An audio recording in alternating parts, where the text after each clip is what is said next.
আয়াতুল কুরসি প্রত্যেকটা ছেলেকে শেখাবেন, সূরা ফাতিহা শেখাবেন, 3 কুল শেখাবেন। আপনার ছেলে আপনার মেয়ে নিজেই যেন নিজের ঝাড়ফুঁকটা করতে পারে। It's a protection from your Lord. এটা আল্লাহর কাছ থেকে প্রোটেকশন। প্রত্যেক ছেলে মেয়ে ঝাড়ফুঁক করে নিজের গায়ে নিজে ফু দিবে। এগুলো শেখানো যাবে। 19 নাম্বার, ছেলে মেয়েদেরকে নামাজের আদেশ করেন। বিশ্বনবী বললেন, মুরু আওলাদাকুম বিসসালাতি ওয়া হুম আবনাউ 7 সিনিন ওয়াদরিবুহুম আলাইহা ওয়া হুম আবনাউ 10 সিনিন। ছেলে মেয়েদের বয়স যখন 7 হয়ে যায় নামাজের আদেশ দিয়ে দাও। আবার ছেলে মেয়েদের বয়স যখন 10 হয়ে যায় শাসন করে হলেও মসজিদের ভিতরে ঢুকায় দাও। আদেশটা কার? চিল্লায় বলতে হবে, আদেশটা কার? আউয়ালু মা ইউহাসাবু বিহিল আবদু ইয়াউমাল কিয়ামাতি আস-সালাহ।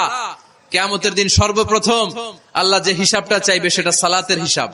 যার নামাজ নাই তার ঈমান নাই। আওয়াজ করে বলেন, যার নামাজ নাই তার কি নাই? ঈমান নাই। ছেলে মেয়েদেরকে